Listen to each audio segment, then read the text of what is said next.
Hello दोस्तों, लक्ष्यता education hub में आपका स्वागत है। आज हमारा टॉपिक, आज हम पढ़ेंगे विश्व के ज्योग्राफी में से हमारा जो टॉपिक है वो है ब्रह्मांड।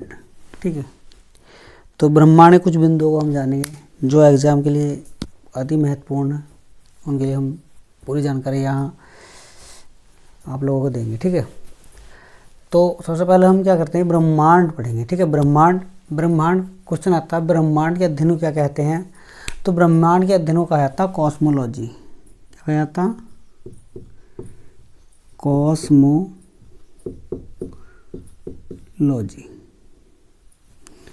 ब्रह्मांड के अध्ययन को बोला जाता है कॉस्मोलॉजी। ठीक, अब ये जो ब्रह्मांड है हमारा, तो ब्रह्मांड किन किन चीज़ों से मिलकर बना, इस बात की जानकारी पता होना चाहिए कि हमारा ब्रह्मांड जो है, ब्रह्मांड में क्या क्या चीज़ है, कौन कौन सी वस्तु या कौन कौन सी चीज़ों से मिलकर बना। तो सबसे पहले जब बात करें हम ब्रह्मांड की, तो सबसे पहले बात करते हैं हम तारों की। ठीक है, तो तारों का एक समूह होता, तारों का एक समूह मिलकर एक मंदाकिनी का निर्माण करता। उस मंदाकिनी को अंग्रेजी में हम गैलेक्सी बोलते हैं। ठीक है, तो ऐसा बताया गया, जो भूगोलविदों ने बताया कि 100 अरब तारे, कितने, लगभग में अबाउट में बताया गया 100 अरब तारे मिलकर एक मंदाकिनी का निर्माण करते हैं। 100 अरब तारे मिलकर एक मंदाकिनी का निर्माण करते हैं। इस मंदाकिनी को हम गैलेक्सी भी बोलते हैं। गैलेक्सी क्या बोलते हैं? गैलेक्सी। ठीक, तो 100 अरब तारों का समूह मिलकर एक गैलेक्सी का निर्माण करता है। ठीक है, अब बात करते हैं कि जो गैलेक्सी हैं, लगभग 100 अरब गैलेक्सी या मंदाकिनी, लगभग कितनी, 100 अरब गैलेक्सी या मंदाकिनी मिलकर ब्रह्मांड का निर्माण करती हैं। ठीक है, तो लगभग हमारे जो ब्रह्मांड में 100 अरब मंदाकिनी है। बताइए कितनी? 100 अरब मंदाकिनी बताई गई है। और एक मंदाकिनी जो बनी है, किससे मिलकर बनी है? 100 अरब तारों से मिलकर एक मंदाकिनी का निर्माण होता है। ठीक है, एक बार रिपीटेड कर रहे हैं, 100 अरब तारे मिलकर क्या बनाते हैं? एक मंदाकिनी बनाते हैं। अब 100 अरब मंदाकिनी मिलकर किसका निर्माण करते हैं? ब्रह्मांड का निर्माण करते हैं। ठीक है, तो ये हमारा प्रोसीजर हो गया। 100 अरब तारे मिलकर एक मंदाकिनी बनाएंगी और 100 अरब मंदाकिनी मिलकर ब्रह्मांड का निर्माण करेंगे। तो जो हमारा ब्रह्मांड है, इसमें 100 अरब मंदाकिनी है और एक मंदाकिनी में 100 अरब तारे हैं। ठीक है, अब बात करते हैं तारे की, कि तारा क्या होता? तारा क्या होता? तारे जो होते हैं ये गैस और धूल के कणों से मिलकर बनते हैं। तो प्रत्येक जो तारे का निर्माण हुआ वो गैस और धूल के कणों से मिलकर हुआ। और तारों में क्या होता? हीलियम और हाइड्रोजन गैस पाई जाती है। हीलियम और हाइड्रोजन, कौन सी गैस पाई जाती है? हीलियम और हाइड्रोजन। अब तारे के अंदर जो प्रकाश, जब शुरू में तारा बनता है, या गैस धूल के कणों से मिलकर बनता, तो तारे का अपना कोई प्रकाश स्टार्टिंग में, शुरुआत में नहीं होता।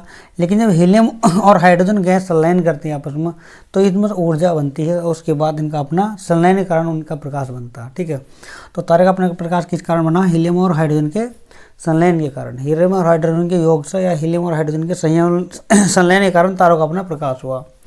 बात करते हैं किसी तारे की, कि किसी तारे की उम्र का पता कैसे लगाया जाता? तारे की उम्र का कैसे पता लगाया जाता? तो तारे की उम्र जो निर्धारित करी जाती है उसके ताप पर निर्धारित करी जाती है। किस पर? ताप पर। अगर हम किसी भी तारे की उम्र की बात करते हैं तो किस पर निर्धारित होती है? उसके ताप पर निर्धारित होती है। ठीक है, जैसे हम बात करते हैं कि जब तारा नीले रंग का होता, ठीक है, नीले रंग का तारा होता, तो इसे रेज करते हैं। नीले रंग का जो तारा होगा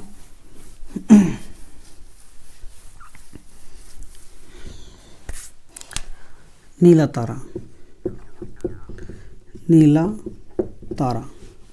तो जब नीले रंग का तारा होगा तो उसका ताप सबसे अधिक होगा, सर्वाधिक ताप होगा।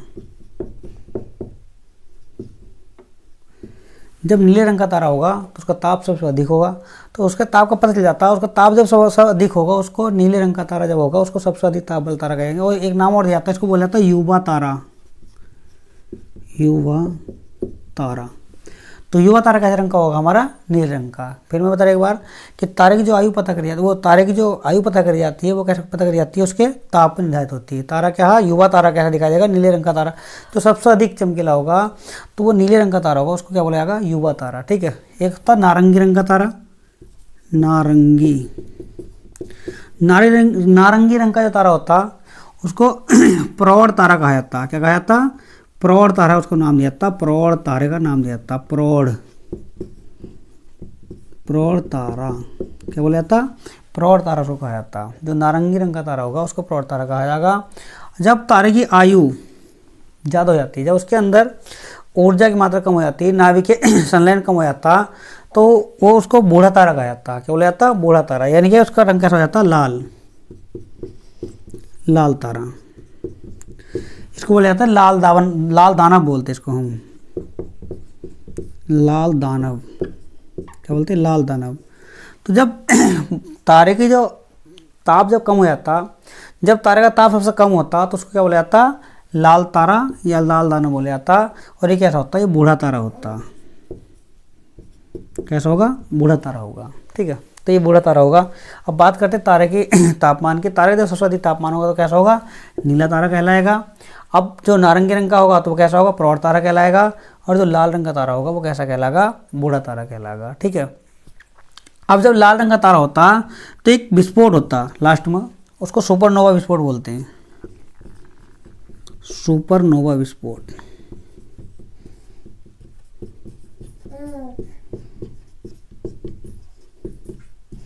तो सुपरनोवा विस्फोट होता है, सुपरनोवा विस्फोट के बाद जो तारे बनते हैं, न्यूट्रॉन तारा बनता, फिर उसके बाद न्यूट्रॉन के बाद क्या बनता, ब्लैक होल बनता। ठीक है, ब्लैक होल। ठीक, ये जो हमारी जानकारी, सुपरनोवा विस्फोट के बाद ब्लैक होल का निर्माण हुआ। जो भारत में जो भारतीय वैज्ञानिक हुए उनका नाम था एस चंद्रशेखर नाम उनका, सुब्रमण्यम चंद्रशेखर पूरा नाम है, सुब्रमण्यम चंद्रशेखर। उन्होंने ब्लैक होल की यहाँ खोज की थी। तो ये ब्लैक होल का क्या मतलब, सुपरनोवा विस्फोट के बाद ब्लैक होल का निर्माण होता। तो इसलिए जाना हमने तारों के बारे में। जो तारों से मिलकर, तारों को एक समूह मिलकर बनाता, मंदाकिनी बनाता। और मंदाकिनी मिलकर मतलब 100 अरब तारे मिलकर एक मंदाकिनी बनाते हैं। और 100 अरब मंदाकिनी मिलकर एक यानी ब्रह्मांड का निर्माण करती हैं। 100 अरब लगभग मंदाकिनी मिलकर ब्रह्मांड का निर्माण करती है। तो हमारे ब्रह्मांड में 100 अरब मंदाकिनी है। ठीक है, लगभग। तो ये हो गया हमारा तारे की जानकारी। अब बात करते हैं ब्रह्मांड में। जो हमारी जिस दुग्ध मेखला में हमारा सौर मंडल स्थित है तो उसका नाम क्या है। क्वेश्चन ये बनता, हमारी जो मंदाकिनी है, हमारी मंदाकिनी का नाम क्या है, हम किस मंदाकिनी में रहते हैं, हम किस गैलेक्सी में रहते हैं। यानी हमारा जो सौर मंडल है, यानी बहुत सारी अधिक पूरे ब्रह्मांड में जिन्हें कितनी मंदाकिनियाँ। ठीक है, अधिक 100 अरब लगभग बताइए मंदाकिनी। तो बात करते हैं जो हमारी मंदाकिनी है, तो हमारी मंदाकिनी का नाम क्या। ठीक है, तो हमारी मंदाकिनी का नाम, मान के चलो हमारी कोई भी मंदाकिनी मिल ली, तो हमारी मंदाकिनी का नाम क्या, हमारी मंदाकिनी का नाम है दुग्ध मेखला। दुग्ध मेखला। तो हमारी मंदाकिनी का नाम क्या बताया, दुग्ध मेखला, जिसका अंग्रेजी नाम होता मिल्की वे। मिल्की वे। ठीक, एक बार बता रहे क्वेश्चन बनेगा, जो ब्रह्मांड में, जो सौर मंडल में, जिसमें हमारा सौर मंडल स्थित है, तो उस मंदाकिनी का नाम क्या है। जिसमें हमारा सौर मंडल स्थित, उस मंदाकिनी का नाम है दुग्ध मेखला या मिल्की वे। ठीक है, क्या नाम है उसका, दुग्ध मेखला या मिल्की वे। ठीक, अब बात कर दीजिए, जो हमारी मंदाकिनी है उसका नाम दुग्ध मेखला या मिल्की वे है, तो उसका आकार कैसा, बात की जाती है उसका। हमारी जो मंदाकिनी है उसका आकार कैसा बताया गया, तो आकार इसका सर्पिला। कैसा आकार, सर्पिला। बात होगी कैसा आकार है हमारी मंदाकिनी का, सर्पिला आकार है। अब सर्पिला आकार तो कितने प्रतिशत सर्पिला आकार है, इसका आकार 80% सर्पिला।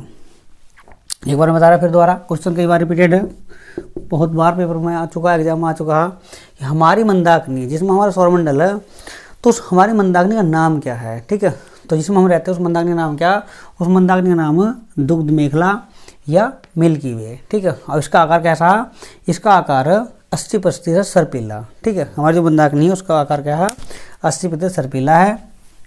अब बात करते हैं कि जो हमारी मंदाकिनी की जो निकट की मंदाकिनी, सबसे पास की मंदाकिनी, हमारी मंदाकिनी का नाम क्या, दुग्ध मेखला। क्या नाम है, दुग्ध मेखला। हमारी मंदाकिनी गैलेक्सी का नाम क्या, दुग्ध मेखला। तो बात की जाती है इसके जो नज़दीकी है, इसके पास की जो मंदाकिनी है उसका नाम क्या है। तो इसके हमारी जो मंदाकिनी के पास की मंदाकिनी उसका नाम है देवयानी। क्या नाम है, देवयानी।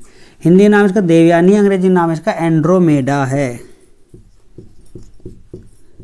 एंड्रोमेडा। ठीक, देखो हमारी जो क्वेश्चन बनेगा हमारी मंदाकिनी का नाम क्या है, तो हमारी मंदाकिनी का नाम दुग्ध मेखला या मिल्की वे है, मिल्की बे।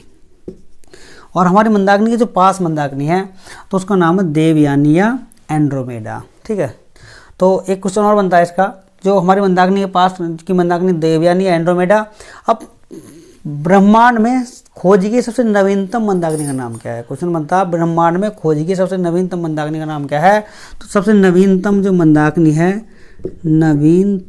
सबसे नवीनतम मंदाकिनी का नाम है ड्वार्फ। देखो अलग अलग क्वेश्चन हो गया, तीनों क्वेश्चन अलग अलग हैं। क्वेश्चन बनेगा हमारी मंदाकिनी का नाम क्या है, दुग्ध मेखला या मिल्की वे। दूसरा क्वेश्चन बना हमारी मंदाकिनी के पास या हमारी गैलेक्सी के पास जो गैलेक्सी है तो उसका नाम क्या है, उसका नाम है देवयानी या एंड्रोमेडा। ठीक, बात करते हैं ब्रह्मांड में सबसे खोजी गई नवीनतम मंदाकिनी का नाम क्या है। तो ब्रह्मांड में खोजी गई सबसे नवीनतम मंदाकिनी का नाम क्या है, उसका नाम है ड्वार्फ। ठीक है, क्या नाम है, ड्वार्फ है। ठीक है, अब बात करते हैं जो हमारी मंदाकिनी है, जो मिल्की वे है, दुग्ध मेखला है, तो वो कैसी दिखती है, देखने में कैसी लगती है, वो देखने में लगती है तस्तरी नुमा। कैसी लगती है, तस्तरी नुमा। अब तस्तरी नुमा लगती है तो इसको इसके 3 लेयरों में बांटा गया। जो हमारी ये है, हमारी जो दुग्ध मेखला है, दुग्ध मेखला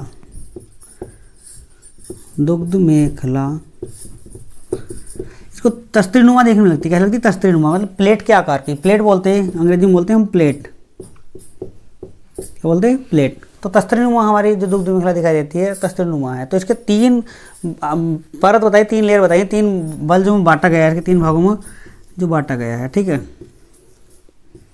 इस तरह 3 भागों में बांट दिया गया। ठीक, अब इसके जो 3 भागों में जो बांट दिया गया, इसका जो केंद्र, अंदर का जो केंद्र है, केंद्र वाले भाग को क्वेश्चन बनता कि जो हमारे दुग्ध मेखला है उसके केंद्र वाले भाग को क्या कहते हैं। जो केंद्र वाला भाग उसको क्या कहते हैं, उसको बोलते हैं हम बल्ज। क्या बोलते हैं, बल्ज। उसको बोला गया बल्ज। क्वेश्चन बनेगा जो हमारे दुग्ध मेखला है उसको 3 लेयरों में बांटा गया है, उसके जो केंद्र वाला भाग है उसको क्या बोलते हैं, उसको बोलते हैं हम बल्ज। अब बल्ज के पास क्या है, क्वासर है। क्या है, क्वासर है। क्या बोलते हैं उसको हम, क्वासर। क्या बोलेंगे उसको हम, क्वासर है, क्वासर। तो बल्ज के पास क्या बना दिया गया, एक क्वासर बन गया है, बनी गया है। तो बल्ज के पास एक क्वासर है, उस क्वासर में क्या है, क्वासर में एक बीवर हो गया। क्या हो गया, बीवर। अभी मैंने बताया था जब लाल तारा हो जाता, लाल तारे के बाद सुपरनोवा विस्फोट होता, सुपरनोवा विस्फोट के बाद क्या होगा, ब्लैक होल की रचना होती है। ठीक है, तो ये जो हमारा क्वासर है, क्वासर में एक बीवर बन चुका, उस बीवर को एक नाम दिया गया है। जो बीवर है, इस बीवर को, ये बीवर है हमारा, तो इस बीवर को एक नाम दिया गया, बीवर को एक नाम दिया गया। इसको नाम दिया गया कृष्ण छिद्र।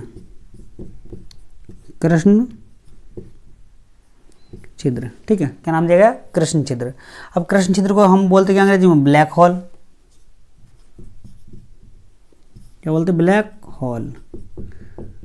होल बोलते हैं। ठीक है, क्या बोलते हैं, ब्लैक होल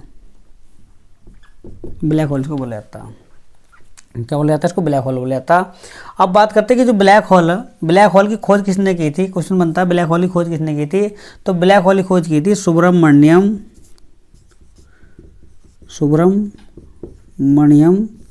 चंद्रशेखर। किसने की थी, सुब्रमण्यम चंद्रशेखर। देखो सुब्रमण्यम चंद्रशेखर ने इसकी खोज की थी। ब्लैक होल की खोज किसने की थी, इन्हीं के इस खोज के लिए इनको पुरस्कार दिया गया था, नोबेल पुरस्कार दिया गया था। भारत में नोबेल पुरस्कार किसको दिया गया था, भारत में सुब्रमण्यम चंद्रशेखर को। इनकी जो खोज का नाम था, उस खोज का नाम था चंद्रशेखर सीमा। क्या नाम था, चंद्रशेखर सीमा, या तारों की खोज। क्या नाम था, तारों की खोज। तारों की खोज के लिए इनको क्या दिया गया था, नोबेल पुरस्कार दिया गया था। ठीक है, अब बात करते हैं हमारी जो लेयर है, इस लेयर में हमारा सूर्य सूर्य इस केंद्र में स्थित है। सूर्य को बताया गया कहाँ स्थित है, सूर्य जो हमारी लेयर है उसके केंद्र में स्थित है। सूर्य बिल्कुल बीचों बीच स्थित है, केंद्र में स्थित है। तो सूर्य हमारी इस लेयर में क्या है, केंद्र में स्थित बताया गया। कहाँ बताया गया, केंद्र में स्थित बताया गया। अब इधर साइड, यहाँ इधर साइड में क्या पड़ता है, उसको बोलते हैं हम डॉग स्टार या साइरस। क्या बोलते हैं, डॉग स्टार, डॉग स्टार या साइरस,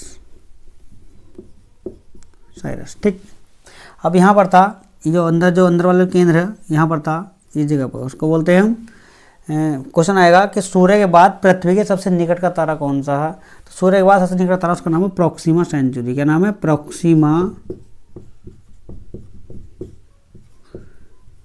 सेंचुरी, उसका नाम है प्रोक्सिमा सेंचुरी। तो सूर्य के बाद पृथ्वी के सबसे निकट का तारा, क्वेश्चन बनेगा सूर्य के बाद पृथ्वी के सबसे निकट का तारा कौन सा है। ये हमारा सूर्य है, क्या, सूर्य, सूर्य। तो पृथ्वी के बाद सूर्य के बाद पृथ्वी के सबसे निकट का तारा, यानी कि अंदर वाली लेयर में पड़ेगा।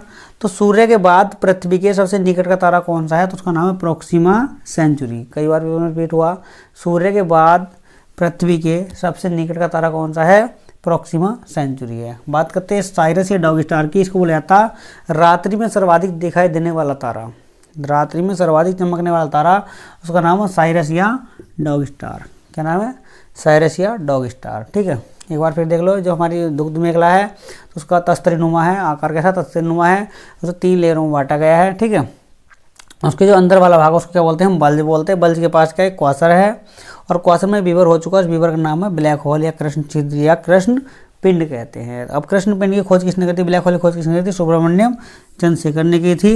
लेकिन बात करते हैं इस कृष्ण पिंड की, ब्लैक होल की जो खोज करने वाला श्रेय जाता, सिद्धांत दिया था चंद्रशेखर ने। लेकिन अगर इसकी बात करते थ्योरी, इसकी व्याख्या दुनिया को किसने समझाई थी, तो इसकी थ्योरी की बात करते हैं। यदि व्याख्या की बात करते हैं, व्याख्या, तो व्याख्या समझाई दुनिया को स्टीफन हॉकिंस ने, स्टीफन हॉकिंस ने। ठीक है, उनका नाम क्या है, स्टीफन हॉकिंस नाम है उनका, हॉकिंस। देखो, अगर बात करें ब्लैक होल का सिद्धांत किसने दिया, तो ब्लैक होल का सिद्धांत किसने दिया, सुब्रमण्यम चंद्रशेखर ने दिया। अगर इसकी थ्योरी को दुनिया किसने समझाया, थ्योरी मतलब व्याख्या को किसने समझाया, थ्योरी को किसने समझाया, तो थ्योरी समझाया था स्टीफन हॉकिंस ने। ठीक है, तो ये हमारी दुग्ध मेखला, उसके बारे में जो महत्वपूर्ण बिंदु वे यहाँ बता दी गए। ठीक है, अब इसके बाद इसके साथ में चल रहा है हमारे ब्रह्मांड में ही। स्टार्टिंग में देखो, एक बार देख लो, यहाँ मैंने बताया। ठीक है, अब ऐसा बताया जाता, एक हमारे जो वैज्ञानिक हुए उनका नाम था लेमतेयर। क्या नाम था उनका, लेमतेयर हुए। लेमतेयर ने ऐसा बताया गया कि पहले क्या था, हमारे जो सारे ग्रह उपग्रह क्या थे, सब एक ही गोले के अंदर थे। लेकिन जगह कम होने के कारण, यानी कि इसका स्पेस कम होने के कारण इसमें क्या हुआ, एक विस्फोट हुआ। एक विस्फोट के नाम से जाना जाता। बात करते हैं जितने भी ग्रह उपग्रह सारे एक गोले के अंदर थे। अब क्या हुआ, एक विस्फोट हुआ, उस विस्फोट का नाम दिया गया, उस विस्फोट की घटना का नाम दिया गया, विस्फोट का नाम था बिग बैंग की घटना। बिग बैंग की घटना, बिग बैंग बोला गया। बिग बैंग हिंदी में नाम है इसका महाविस्फोट। क्या नाम है, महाविस्फोट। ठीक है, तो इसका नाम क्या बता दिया गया, महाविस्फोट नाम बता दिया गया। तो बिग बैंग की घटना हुई थी, और बिग बैंग की घटना उसको बोला गया महाविस्फोट। तो क्या हुआ, जो जितने भी ग्रह उपग्रह थे सब एक गोले के अंदर थे। उस घटना के बाद ये सारे इधर उधर बिखर गए और सब इधर उधर चक्कर लगाने लगे। अब बात करते हैं जो बिग बैंग है, बिग बैंग या महाविस्फोट का सिद्धांत किसने दिया था, सिद्धांत किसने दिया था, सिद्धांत का क्वेश्चन बनता है, सिद्धांत। तो बिग बैंग का जो सिद्धांत दिया था, क्वेश्चन बनेगा बिग बैंग का सिद्धांत किसने दिया था, तो उनका नाम था लेमतेयर। नाम था लेमतेयर, उनका नाम था लेमतेयर। क्वेश्चन बनेगा बिग बैंग का सिद्धांत या महाविस्फोट सिद्धांत किसने दिया था, उनका नाम था लेमतेयर। अब बात करते हैं बिग बैंग की थ्योरी या व्याख्या, थ्योरी या व्याख्या। देखो सिद्धांत अलग होता है, सिद्धांत खोज होता है, और दुनिया को समझाना, थ्योरी लिखकर बताना वो होती है थ्योरी या व्याख्या होती है। तो बिग बैंग का सिद्धांत प्रोफेसर लेमतेर ने दिया था, और इसकी जो व्याख्या या थ्योरी जो दी थी, थ्योरी किसने समझाई थी, उनका नाम था वेगेनर। क्या नाम था? वेगेनर। देखो दोनों क्वेश्चन क्लियर हो गए। ऐसे ही ब्लैक होल का सिद्धांत दिया था एस सुब्रमण्यम ने, और व्याख्या या थ्योरी दुनिया को समझाई थी, उनका नाम था स्टीफन हॉकिंस ने उनकी थ्योरी को समझाया था। ब्लैक होल की थ्योरी को स्टीफन हॉकिंस ने समझाया था। ठीक उसी प्रकार से बिग बैंग की घटना या महाविस्फोट की घटना का सिद्धांत दिया था, वो दिया था प्रोफेसर लेमतेर ने, और बिग बैंग की थ्योरी या व्याख्या किसने समझाया था, उनका नाम था वेगेनर। उनका नाम था क्या? वेगेनर ने इस थ्योरी को समझाया था। ठीक है, अब बात करते हैं अपने सौरमंडल की। ठीक है, हमारा सौरमंडल है, तो हमारा सौरमंडल, हमारे जो मंदाकिनी उसमें स्थित है, हमारे मंदाकिनी में स्थित है सौरमंडल। ठीक है, क्या नाम है? सौरमंडल। सौरमंडल, ठीक। तो हमारा सौरमंडल क्या है? हमारा जो मंदाकिनी है उस मंदाकिनी में स्थित है। अब इस सौरमंडल में जो सबसे मुख्य है, देखो इसका नाम चंद्रमंडल भी दे सकते थे और किसी ग्रह पर नाम दे सकते थे, लेकिन इसका नाम सौरमंडल ही क्यों रखा गया? सौरमंडल क्यों रखा गया? क्योंकि जितने भी इसमें ग्रह हैं, जितने भी इसमें जो हमारा परिवार है, सौर परिवार है, उन सबको ऊर्जा देने का काम किसका है? ऊर्जा देने का काम किसका? सूर्य का। तो सूर्य के नाम पर इसका नाम क्या रखा गया? सौरमंडल रखा गया। ठीक है, तो इसका नाम क्या रखा गया? सौरमंडल। और सौरमंडल में सबसे मुख्य क्या है? सूर्य। ठीक है, क्या होता है सबसे मुख्य? सूर्य। थोड़ा सा कुछ पॉइंट सूर्य के बारे में जान लेते हैं। ठीक है, वैसे तो ब्रह्मांड का हमारा टॉपिक है, लेकिन ब्रह्मांड में क्या हमारा सौरमंडल है। ठीक है, इसकी नेक्स्ट वीडियो आगे मिलती रहेंगी। अब सूर्य की बात करते हैं। सौरमंडल सबसे मुख्य कौन है? सूर्य है। सूर्य का जो केंद्र है, तो सूर्य के केंद्र का तापमान, क्वेश्चन बनेगा सूर्य के केंद्र का तापमान कितना? तो सूर्य के केंद्र का तापमान 1.5 गुणा 10⁻7 डिग्री सेल्सियस, ये बताया गया। क्या बोलते हैं? सूर्य के केंद्र का तापमान,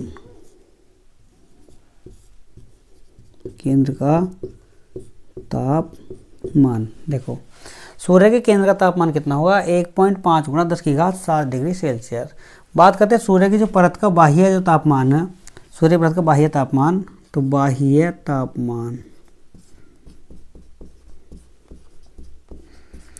तापमान है 6000 डिग्री सेल्सियस। देखो सूर्य के केंद्र का तापमान कितना? 1.5 गुणा 10⁻7 डिग्री सेल्सियस। और सूर्य के बाह्य तापमान कितना? तो सूर्य का बाह्य तापमान है 6000 डिग्री सेल्सियस। अब बात करते हैं सूर्य के जो केंद्र में कौन कौन सी गैस पाई जाती है। तो सूर्य के केंद्र में पाई जाती है, एक तो पाई जाती है हाइड्रोजन,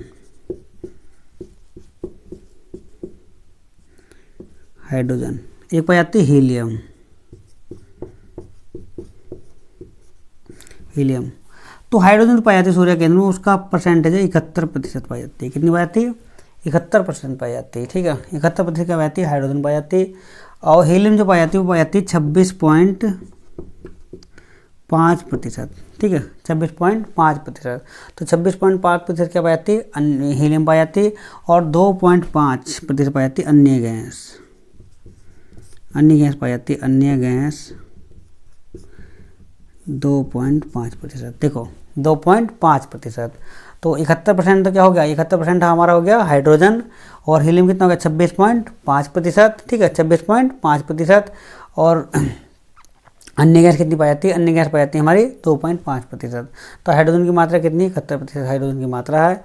तो हाइड्रोजन की मात्रा 71%। अगर बात करते हैं हीलियम और हाइड्रोजन का भी कन्फ्यूजन हो जाता, तो हाइड्रोजन मतलब हाई, सबसे ज़्यादा जो गैस, हाई का मतलब सबसे ज़्यादा होता है, तो सबसे ज़्यादा गैस कौन सी पाई जाएगी? हाइड्रोजन पाई जाती है। ठीक है, अब जो सूर्य हमारा है, तो सूर्य हम ऊर्जा प्रदान करता है। हमारे जितने भी ग्रह हैं सबको ऊर्जा प्रदान कौन करेगा? सूर्य ऊर्जा प्रदान करेगा। तो सूर्य केंद्र में क्या होता है? सूर्य केंद्र में होता है नाभिकीय संलयन। क्या होता है? नाभिकीय संलयन, उसको बोला जाता है नाभिकीय संलयन।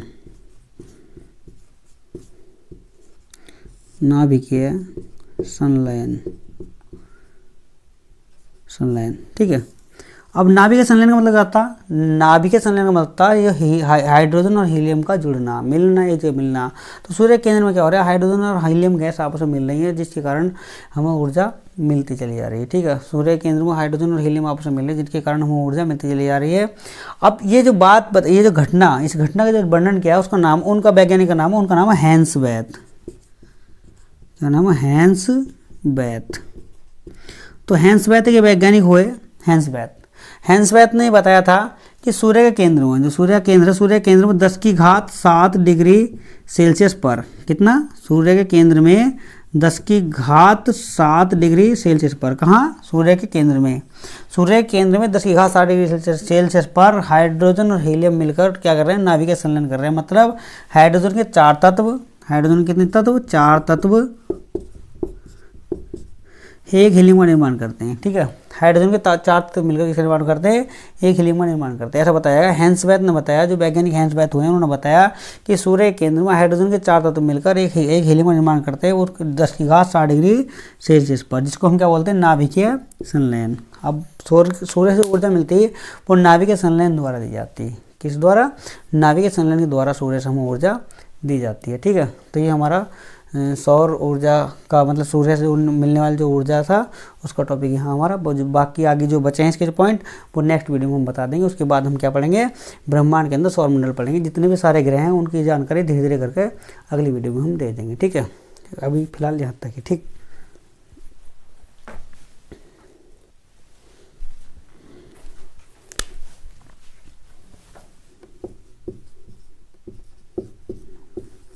तो दोस्तों हम अभी सूर्य के बारे में जो कुछ बिंदु पढ़ रहे थे उनके बारे में थोड़ा कुछ पॉइंट रह गए थे वो पूरे करे जा रहे। ठीक है, तो सूर्य के बारे में बताया मैंने कि सूर्य का जो केंद्र का तापमान है वो कितना है, 1.5 × 10⁻7 डिग्री सेल्सियस। सूर्य का जो बाह्य तापमान है वो कितना है, 6000 डिग्री सेल्सियस। ठीक है, सूर्य का बाहर का तापमान कितना है, 6000 डिग्री सेल्सियस। अब बात करते हैं कि सूर्य क्या है।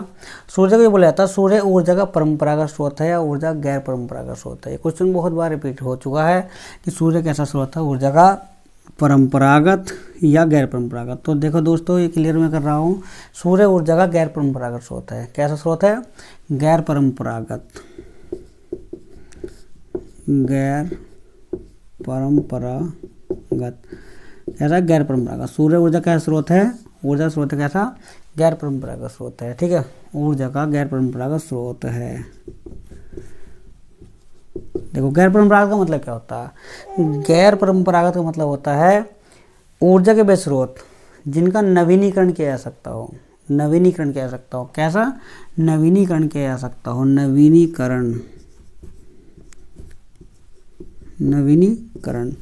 तो ऊर्जा के वे स्रोत जिनका नवीनीकरण किया जा सकता हो क्या कहलाते हैं, गैर परंपरागत स्रोत कहलाते हैं। तो ऊर्जा का नवीनीकरण कैसा, देखो सूर्य केंद्र में मैंने बताया भी, सूर्य केंद्र में क्या है, हैंसवैथ ने बताया था कि 10⁻7 डिग्री सेल्सियस पर हाइड्रोजन के 4 तत्व मिलकर एक हीलियम का निर्माण करते हैं, जिसको हम क्या बोलते हैं, नाभिकीय संलयन कहते हैं। तो नाभिकीय संलयन क्या होता है, नाभिकीय संलयन जो होगा तो उसको ही नवीनीकरण कहा जाएगा। नवीनीकरण मतलब दोबारा बनाना, पुनः निर्माण करने को क्या बोलते हैं, नवीनीकरण बोलते हैं।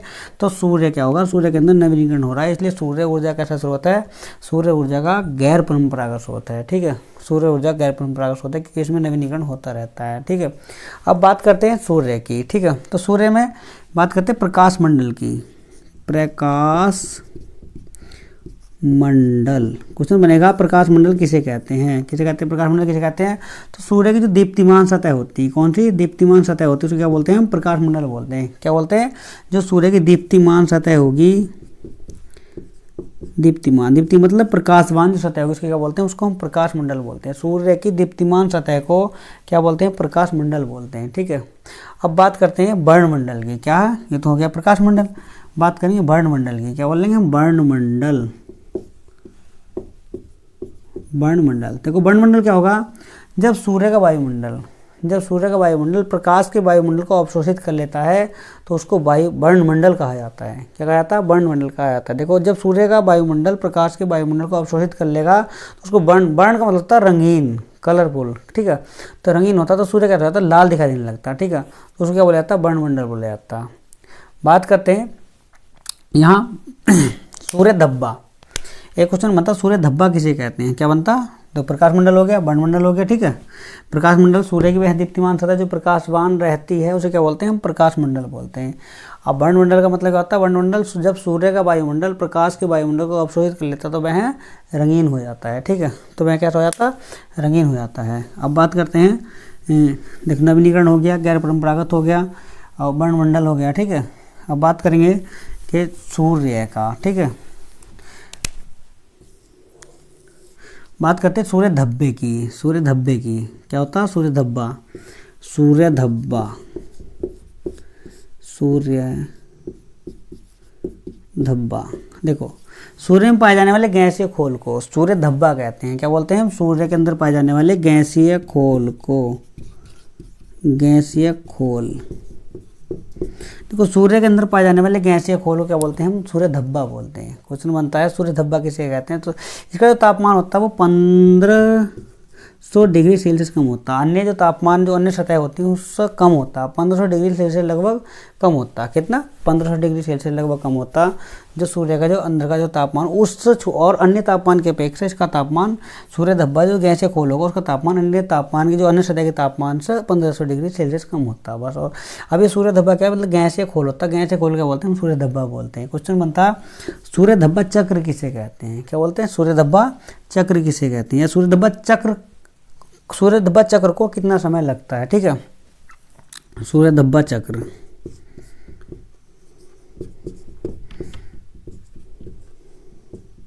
सूर्य धब्बा चक्र, देखो जो सूर्य धब्बा चक्र होगा, सूर्य धब्बा चक्र को पूरा होने में 22 वर्ष का समय लगता है। कितना समय लगता है? 22 वर्ष का समय लगता है। 22 वर्ष का समय लगता है। सूर्य धब्बा चक्र को पूरा होने में कितना समय लगता है? 22 वर्ष का समय लगता है। क्योंकि ये जो धब्बा 11 वर्ष तक तो बढ़ता, 11 वर्षों तक तो बढ़ता है और ठीक 11 वर्ष तक घटता है। देखो, 11 वर्ष तक बढ़ेगा, 11 वर्षों के बाद घटेगा, तो घटता है बढ़ता है, मतलब 11 वर्ष इसको बढ़ने में लगते हैं, 11 वर्ष को घटने में लगते हैं। तो पूरा चक्र, क्वेश्चन बनेगा सूर्य धब्बा चक्र को पूरा होने में कितना समय लगता है? तो कितना समय लगता है? 22 वर्ष का समय लगता है। तो ये हो गया हमारा सूर्य धब्बा चक्र। ठीक है, तो जब सूर्य धब्बा पूरा हो जाता है तो पृथ्वी पर कैसी प्रॉब्लम आ जाती है? जब सूर्य धब्बा पूरा हो जाता है तो पृथ्वी पर कैसी समस्या उत्पन्न हो जाती है? तो जब सूर्य धब्बा पूरा हो जाता है ना तो पृथ्वी पर मैग्नेटिक स्टॉर्म आ जाता है। कैसे क्या आता है? मैग्नेटिक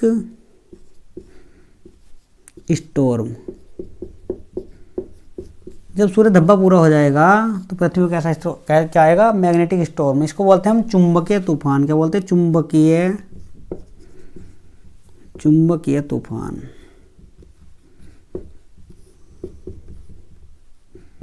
क्या बोलते हैं? चुंबकीय तूफान। इसमें क्या होगा? इसमें बिजली से बने जितने भी उपकरण होंगे, विद्युत से बने जितने भी उपकरण होंगे, विद्युत से बने सभी उपकरणों में गड़बड़ी उत्पन्न हो जाती है। कैसे?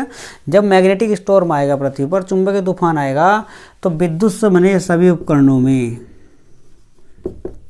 विद्युत से बने सभी उपकरणों में गड़बड़ी उत्पन्न हो जाती है। क्या हो जाती है? गड़बड़ी उत्पन्न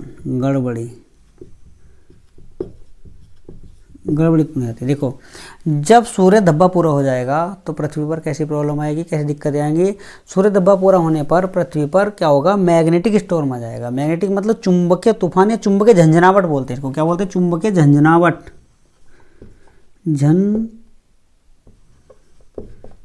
झंझनावट क्या बोलते हैं? चुंबकीय झंझनावट उत्पन्न हो जाएगी। तो इसमें क्या होगा? विद्युत से बने जितने भी उपकरण सभी में क्या होगा? गड़बड़ी उत्पन्न हो जाती है। विद्युत से बने सभी उपकरणों में गड़बड़ी उत्पन्न हो जाती है। ठीक है, तो क्या पढ़ा हमने? सूर्य धब्बा पढ़ लिया, सूर्य धब्बा चक्र पढ़ लिया, और सूर्य क्या होगा? पृथ्वी पर मैग्नेटिक स्टॉर्म आ जाता है। ठीक है, और सूर्य थोड़ा कुछ पॉइंट और बचे हैं, एक पॉइंट बचा, 2 पॉइंट लगभग पूरा ही हो लेगा सूर्य का जो टॉपिक है। तो हमारा जो सूर्य है, क्वेश्चन ये बनता, जब सूर्य ग्रहण होता, सूर्य ग्रहण होगा तो सूर्य ग्रहण के समय सूर्य का कौन सा भाग पृथ्वी को रोशनी देता? ठीक है, कौन सा भाग पृथ्वी को प्रकाश देता? ठीक है, सबसे पहली बात तो ये सूर्य ग्रहण होता कब? ठीक है, सूर्य ग्रहण क्या, चंद्र ग्रहण क्या? ठीक, एक छोटी सी ट्रिक में सूर्य ग्रहण समझ में आ जाएगा, चंद्र ग्रहण भी समझ में आ जाएगा। ठीक है, क्या सूर्य ग्रहण कब होता? तो सूर्य ग्रहण होता सूर्य ग्रहण तो सूर्य ग्रहण कब होगा? सूर्य ग्रहण होगा अमावस्या को। ठीक है, होगा कब? सूर्य ग्रहण होता है अमावस्या को, लेकिन होगा कब? इसकी एक शॉर्ट ट्रिक है। ठीक है, इसको बोलते हैं हम पचसू। क्या बोलते हैं? पचसू। ठीक है, कौन सी ट्रिक है? पचसू इसकी ट्रिक है। देखो, पै से पृथ्वी, चै से चंद्रमा, सै से सूर्य है। देखो, पै से क्या? पृथ्वी, जैसे चंद्रमा और सहसा सूर्य। देखो पत्सु का मतलब क्या होता है, पैसे पृथ्वी चाहे चंद्रमा चाहे सूर्य। देखो सूर्य क्या, सूर्य का प्रकाश है, सूर्य के प्रकाश में ही पृथ्वी चमक रही है। जब सूर्य के प्रकाश पृथ्वी पर नहीं पहुंचेगा, चंद्रमा बीच में आ जाएगा, तो जब सूर्य प्रकाश पृथ्वी पर नहीं पहुंचेगा, चंद्रमा बीच में आ जाएगा, तो क्या होगा, सूर्य दिखना बंद हो जाएगा। तो उसको क्या होगा, उसको कहते हैं कि सूर्य ग्रहण पड़ रहा है, ठीक है, सूर्य दिखाई नहीं देगा। जैसे जैसे चंद्रमा उसके आगे आता रहेगा, वैसे वैसे सूर्य दिखना बंद होता रहेगा। जैसे जैसे चंद्रमा हटता रहेगा, वैसे वैसे सूर्य दिखना शुरू हो जाएगा। तो यानी ये पत्सु का मतलब आता है पृथ्वी, पैसे पृथ्वी चाहे चंद्रमा चाहे सूर्य है। तो पत्सु पैसे पृथ्वी चाहे चंद्रमा चाहे सूर्य है। तो जब पृथ्वी और सूर्य के बीच में चंद्रमा आ जाता है तो कौन सा ग्रहण होगा, तो उसको बोलते हैं हम सूर्य ग्रहण। ठीक है, क्या बोलते हैं उसको हम, सूर्य ग्रहण। देखो अगर बात करें चंद्र ग्रहण की, अरे ये सूर्य ग्रहण होता कब, अमावस्या को चंद्र ग्रहण करते, तो इसी ट्रिक से चंद्र ग्रहण निकल जाएगा। इसकी दूसरी ट्रिक क्या है, सुपच। क्या है, सुपच। देखो निकल गया, सब कुछ निकल गया बिल्कुल। से क्या हो गया, सूर्य हो गया, और पैसे क्या हो गया, पृथ्वी हो गया, और से क्या हो गया, चंद्रमा हो गया, चंद्रमा। ठीक, देखो पत्सु सुपच। देखो ठीक, इसका जस्ट इससे निकल गया, पत्सु सुपच, पत्सु सुपच। तो पत्सु मतलब क्या, पत्सु लास्ट में सु आ रहा तो सूर्य ग्रहण हो गया, इसमें लास्ट में चे आ रहा तो क्या हो गया, चंद्र ग्रहण हो गया। अब इसमें क्या होगा, जब सूर्य और चंद्रमा के बीच क्या होगी, पृथ्वी होगी। देखो क्या हो गया, सु से सूर्य, पैसे पृथ्वी या चंद्रमा। जब सूर्य का प्रकाश चंद्रमा पर पड़ता, देखो पड़ता, अब क्या होगा, उस प्रकाश के बीच में क्या होगा, जब पृथ्वी बीच में आ जाएगी, तो जब सूर्य का प्रकाश पृथ्वी पर पड़ेगा और चंद्रमा पर नहीं पड़ेगा, तो चंद्रमा देखना बंद हो जाएगा। ठीक है, तो क्या होगा, तो कौन सा ग्रहण होगा, चंद्र ग्रहण होगा। तो सुपच से निकल गया, पच से निकल गया सुपच। तो क्या होगा, जब सूर्य पृथ्वी यानी कि जब चंद्रमा के और सूर्य बीच में पृथ्वी आ जाएगी, तो कौन सा ग्रहण होगा, चंद्र ग्रहण होगा। चंद्र ग्रहण होता कब, चंद्र ग्रहण होता पूर्णिमा को। कब होगा, पूर्णिमा को। ठीक है, तो क्वेश्चन हमारा कुछ और था, ये क्वेश्चन मैंने बता दिया, फिर भी चंद्र ग्रहण बता दिया, फिर दोबारा पढ़ने की आवश्यकता नहीं पड़ेगी, यहाँ से निकल जाएगा, पत्सु सुपच से निकल जाएगा। ठीक है, क्वेश्चन ये बना था कि सूर्य ग्रहण के समय पृथ्वी को सूर्य का कौन सा भाग रोशनी देता है, तो उसका नाम है क्रोड। क्या नाम है, क्रोड। सूर्य का जो भाग क्रोड है, ठीक है, तो उसको बोलते हैं हम कोरोना। क्या नाम है उसका, कोरोना। कोरोना। सूर्य मुकुट, सूर्य मुकुट, सूर्य किरीट। देखो ये तीन नाम, ये सब नाम क्या है, उसी के ही हैं। क्वेश्चन बनता है कि सूर्य ग्रहण के समय सूर्य का कौन सा भाग पृथ्वी को रोशनी देता है। तो सूर्य ग्रहण के समय सूर्य का कौन सा भाग पृथ्वी को रोशनी देता है, तो उसका भाग का नाम है कोरोना या सूर्य मुकुट या सूर्य किरीट। ये सब नाम इसी के ही हैं। क्या नाम है, सूर्य मुकुट, सूर्य किरीट या कोरोना। तो सूर्य ग्रहण के समय सूर्य का कौन सा भाग सूर्य पृथ्वी को रोशनी देता है, तो उसका नाम है कोरोना, सूर्य मुकुट, सूर्य किरीट, ये नाम है। ठीक है, अब सूर्य के इस भाग से एक्स किरणें उत्सर्जित होती है। कौन सी, एक्स किरणें। एक्स किरणें, एक्स किरणें। क्वेश्चन बनेगा सूर्य कौन से भाग से एक्स किरणें उत्सर्जित होती है, तो कौन सा, कोरोना, सूर्य किरीट, सूर्य मुकुट जो भाग होगा एक्स किरणों को उत्सर्जित करता है। जो एक्स किरणें होती हैं ये अयांत्रिक तरंगें होती हैं, अयांत्रिक तरंगें। अयांत्रिक तरंगें वे होती हैं जिनको गुजरने के लिए किसी माध्यम की आवश्यकता नहीं होती, वे अयांत्रिक तरंगें या विद्युत चुंबकीय तरंगें कहलाती हैं। तो ठीक क्वेश्चन बना कि सूर्य के केंद्र से कौन सी किरणें निकलती हैं, जो कोरोना उस टाइम सूर्य ग्रहण के समय निकालता है, उसका नाम है एक्स किरणें या एक्स तरंगें निकलती हैं। ठीक है दोस्तों, ये टॉपिक हमारा लगभग सूर्य का और ब्रह्मांड का एक साथ लगभग पूरा हो चुका है। ठीक है, लगभग पूरा हो चुका है। इससे यहाँ से क्वेश्चन काफ़ी सारे एग्जामों में आते रहते हैं। और जो ब्रह्मांड का हमारा टॉपिक था और जो सूर्य का हमारा टॉपिक था, ऑल एग्जामों में क्वेश्चन मिलते हैं। ऑल इंडिया एग्जाम, कोई भी एग्जाम हो, चाहे ग्रुप डी से लगाकर पीसीएस तक का कोई भी एग्जाम हो, लगभग यहाँ से क्वेश्चन मिल जाते हैं। ठीक है, इसी हिसाब से वीडियो बनाएगी जो ध्यान से सारे इन पहलुओं को रखा गया, तो उसी में सारे क्वेश्चन लगभग यहाँ आशा करते हैं कि सारे क्वेश्चन यहाँ इस टॉपिक से पूरे क्वेश्चन यहाँ रख दिए गए। ठीक है, ओके।